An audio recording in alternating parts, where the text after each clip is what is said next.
নমস্কার বন্ধুরা, আজ রাত্রেবেলায় বানাবো পনিরের একটা রেসিপি।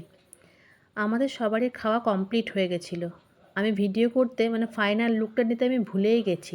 তারপর যেটুকু বেঁচেছিল সেটুকুই দেখালাম। যাই হোক, প্রথমে পনিরগুলো কেটে নিয়ে ভালো করে ভেজে নেব। খুব একটা ভাজবো না, হালকা করে ভাজবো। এমনি তো পনির আমি ভাজি না, কাঁচায় গ্রেভির মধ্যে ফুটতে দিয়ে দিই। আজ একটু ভেজে করলাম। ফার্স্টে পনিরটা ভেজে নিই।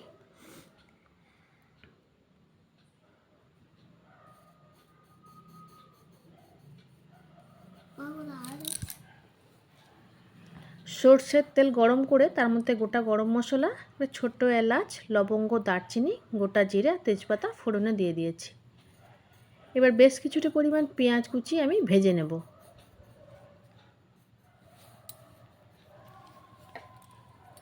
পেঁয়াজটা একটু ভালো করে লাল লাল করে ভেজে নিই। এদিকে আমি আদা, রসুন, একটু কাঁচা লঙ্কা আর টমেটো বেটে রেখেছিলাম। তার মধ্যে আমি জিরে গুঁড়ো, ধনে গুঁড়ো, হলুদ আর নুন মিশিয়ে নেব।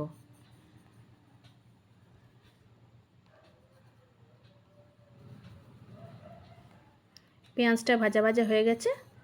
এবার আমি মশলাটা দিয়ে দিলাম, একটু ভালো করে কষিয়ে নিই।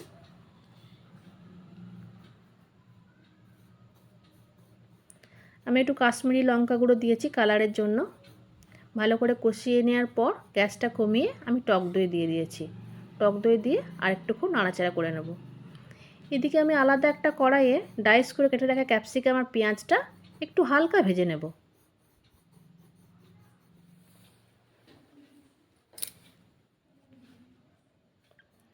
মশলা দিয়ে আমার তেল ছেড়ে গেছে, ভালোভাবে কষানো কমপ্লিট।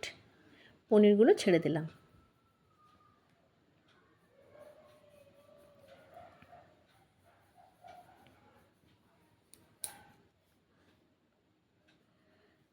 ক্যাপসিকাম পেঁয়াজটাও ভাজা ভাজা হয়ে গেছে।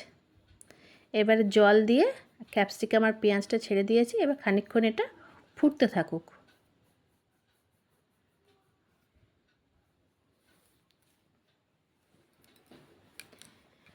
ফ্রেশ ক্রিমটা না নষ্ট হয়ে গেছে, দেখে আমার মনটা খারাপ হয়ে গেল। একদম ছানা কেটে গেছে, ফ্রিজেই ছিল, তবুও দেখছি নষ্ট হয়ে গেছে, দিতে পারলাম না পনিরের তরকারিটাতে। একটু কাসুরি মেথি ওপর থেকে ছড়িয়ে দিলাম। গ্রেভিটাও একদম শুকনো শুকনো হয়ে গেছে। রেডি আমার পনিরের তরকারি। দুবার পেঁয়াজ দিয়েছি, তাই পনির দো পেঁয়াজাও বলা যেতে পারে। ভালো লাগলে লাইক করবেন আর আমার চ্যানেলটি সাবস্ক্রাইব করে দেবেন।